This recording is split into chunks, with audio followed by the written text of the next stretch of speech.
IIT को world का second toughest exam बोला गया। पहले हम मैसेज देख लेंगे, फिर उसके बाद क्लास में तो क्या चलेगा। जो थोड़ा सिंसियर नहीं है या जिनको सही सलाह नहीं मिली है, मोबाइल को स्विच ऑफ करके सेल्फ स्टडी करिए, क्योंकि मैंने पूरा टॉप किया है तो मैं ही तो टॉप करूंगा। इससे आसान एग्जाम पूरे हिंदुस्तान का कोई बता दो। क्यों नहीं बंद कर रहे हो ऐसे? इसका मतलब आप फोकस्ड नहीं हो पढ़ाई को लेकर। किसके फोन का इंतजार है? बोले वो एयरटेल की टेली कॉलिंग का फोन आता है, आवाज बहुत सुंदर लगती है। दो कॉन्सेप्ट आपके निकल गए, काम खत्म। तो अपन क्या करते हैं, क्लास में जो चल रहा है चलने दो। जब भी आप कभी आओ क्लास में, मोबाइल सब घर में रख के आओ या फिर स्विच ऑफ कर लो। क्योंकि क्या होता है ना, जैसे आप बोले कि नहीं सर हम साइलेंट कर लेते हैं, तुम लोग सब साइलेंट कर लेते होगे ना मोबाइल।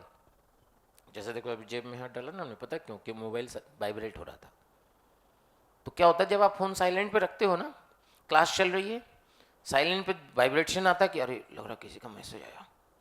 तो अपन क्या करते हैं, क्लास में जो चल रहा है चलने दो, पहले क्या करते हैं मैसेज देखते हैं। ऐसा नहीं कि तुम्हारे साथ है, वो सबके साथ है। जो थोड़ा सिंसियर नहीं है या जिनको सही सलाह नहीं मिली है, उनका सब का यही काम है, पहले हम मैसेज देख लेंगे, फिर उसके बाद क्लास में तो क्या चलेगा। और दो कॉन्सेप्ट आपके निकल गए, काम खत्म। मैसेज देख के हंस तो लिए। जब भी कभी क्लास में पढ़ो स्विच ऑफ, अगर स्विच ऑफ कर दिए तो आपको बार बार देखने की जरूरत तो पड़ेगी नहीं। अच्छा, जब हम सेल्फ स्टडी करते हैं, घर में सेल्फ स्टडी करते हैं, सोच के देखिए, जब आप घर में सेल्फ स्टडी करते हो तब भी मोबाइल आप साइलेंट पे रखते हो, वो भी बेकार है। मोबाइल को स्विच ऑफ करके सेल्फ स्टडी करिए, क्योंकि साइलेंट पे अगर मोबाइल है तो बार बार मन करेगा देख लूं किसी का मैसेज तो नहीं आया, किसी का फोन तो नहीं आया। इसका मतलब आप फोकस्ड नहीं हो पढ़ाई को लेके, क्योंकि आपका मन पढ़ाई से ज्यादा मोबाइल पे है। तो कभी भी सेल्फ स्टडी अगर आप कर रहे हो, घर में भी पढ़ रहे हो, कोचिंग के अलावा पढ़ रहे हो, मोबाइल को बंद करके पढ़ो। अच्छा, क्यों नहीं बंद कर रहे हो ऐसे? किसके फोन का इंतजार है? पापा को बता दो कि इतने इतने बजे पापा मैं सेल्फ स्टडी करूंगा और फोन बंद रहेगा। और किसका इंतजार है? बोले वो एयरटेल की टेली कॉलिंग का फोन आता है, आवाज बहुत सुंदर लगती है। अरे यार गजब कर रहे हो, किसका फोन आएगा बे तुम्हारे को? किसी का फोन नहीं आ रहा। अगर आप फोकस्ड रहोगे तो आईआईटी जेई का एग्जाम बहुत आसान है। कितने लाख बच्चे एग्जाम देते हैं? जेई मेंस का एग्जाम कितने लाख देते हैं? 15 लाख मान लो। 15 लाख बच्चा लमसम एग्जाम दे रहा है। जेई एडवांस में 15-17 हजार बच्चा सेलेक्ट हो रहा है। एडवांस की बात अगर करें तो कितना परसेंटेज सिलेक्शन हुआ? 1%। अब आपको पता है आईआईटी को इंडिया का सेकंड टफेस्ट एग्जाम, इंडिया क्या वर्ल्ड का सेकंड टफेस्ट एग्जाम बोला गया। पहला कौन है?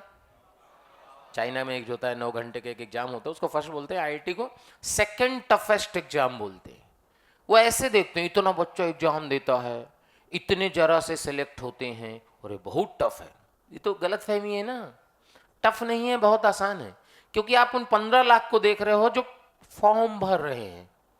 फॉर्म भरना और एक्चुअल में पढ़ना जमीन आसमान का फर्क है, समझो। सही बताऊं तो अभी तो आप आए हो, बिगिनिंग में क्या होता है, जब हम बिगिनिंग में कहीं भी जाते हैं, किसी कोचिंग में, कहीं शहर में ना, कॉलेज में भी जाओगे, तो बिगिनिंग में क्या होता है, जोश बहुत होता है, बहुत फोड़ देंगे। किसी का 99% आ गया 10th में, उसको लगता है दुनिया से साला हम दुनिया को पलट देंगे। आईआईटी को छोड़ो, मान लो किसी का 499 है ना, बहुत सारे लोग हैं 499 नंबर आया, कईयों का तो 500 में 500 आ गया। साला आईआईटी फर्स्ट, तो फर्स्ट के ऊपर है कोई तो बताओ।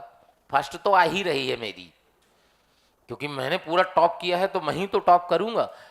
2-3 टेस्ट के बाद पता क्या लगता है, पहले तो कहता sir IIT Bombay computer science तो पक्का। फिर कुछ दिन बाद कहता है कि सर आईआईटी में सिलेक्शन हो सकता है कि नहीं, कि बेटा मेहनत करोगे तो हो जाएगा। फिर कहता पता सर एनआईटी में कंप्यूटर साइंस मिल सकता है क्या? फिर कहता है प्राइवेट कॉलेज में ही जाना पड़ेगा। क्योंकि वो सोच रहा है, उसके लिए काम नहीं कर रहा। अभी आप कुछ दिन, 1 महीना रुको, 1 महीना ना, 1 महीने के बाद अपने हॉस्टल में देखना कि आपके हॉस्टल में कितना बच्चा रह रहा है और एक्चुअल में कितना पढ़ रहा है। अच्छा सोचो, जो आप कोटा जो बच्चा आया है, क्या उसका एक ही टारगेट है पढ़ाई करना? तो अगर वो एक टारगेट को लेके आया है पढ़ाई करने और वो नहीं पढ़ रहा, तो जितना परसेंट पढ़ रहा है, क्या बाकी शहरों में उससे कम पढ़ रहा होगा या ज्यादा? भाई कम पढ़ रहा होगा। जब यहाँ तो टारगेट ही लेके आया। गांव में तो, घर में तो क्या रहता है कि मान लो आप पढ़ रहे हो, यूपी बिहार में तो जनरली पढ़ रहे हो, मम्मी बोली आ धनिया ले आ, बोले मम्मी पढ़, हाँ पढ़ के बहुत कलेक्टर हो जाओगे, धनिया पत्ती लेगा। यही होता है ना घरों में, जनरली अपने घरों में तो यही होता है। अरे ऐसा नहीं कि हम कोई लंदन से आए हैं, हम भी यूपी बिहार के हैं, हमें सब पता है ना। तो क्योंकि वहाँ पढ़ाई का इतना स्टेटस भाई नहीं कि भाई इतना लोग सिंसियर हो, पेरेंट्स भी सिंसियर नहीं। तो यहाँ तो सिंसियर बच्चा आ रहा है ना। तो जब यहाँ सिंसियर बच्चा केवल पढ़ने आ रहा है और नहीं पढ़ रहा, तो बाकी तो बाहर जगह उससे कम ही परसेंटेज में पढ़ रहा होगा। तो आप समझो कि इस 15 लाख में से, अगर तुम खुद ही एक महीने बाद देखना कि अगर 100 बच्चा पढ़ रहा है, कितना बच्चा पढ़ रहा है? 100 हॉस्टल में ना, 100 बच्चा हॉस्टल में रह रहा है, तो सिंसियरली पढ़ाई करने वाले 5-7 बच्चे हैं बस। 5% मैक्सिमम है, 10% मान लो मैक्सिमम। तो 15 लाख का 10%, बोलो, ये अपर अपर लिमिट है, अपर, इससे ज्यादा तो पढ़ते ही नहीं। तो इसका मतलब कंपटीशन कितने में है? 1.5 लाख में से कितने सेलेक्ट हो रहे हैं? अच्छा 1.5 लाख में तो ये हैं जो जेई मेंस के लिए पढ़ रहे हैं। अच्छा एडवांस की अगर बात करूं तो सिंसियरली एडवांस की प्रिपरेशन करने वाले लोग मात्र 50,000 है, मात्र। जो एकदम ईमानदारी से पहले दिन से एडवांस का टारगेट बना के बैठे हैं और उतना ही मेहनत कर रहे हैं, वो मात्र 50,000 बच्चे हैं। और उस 50,000 में से कितना सेलेक्ट हो रहा है? 15,000। 50,000 में से कितना सेलेक्ट हो रहा है? 15,000। इससे आसान एग्जाम पूरे हिंदुस्तान का कोई बता दो कि इससे आसान कोई एग्जाम है। लेकिन किन के लिए?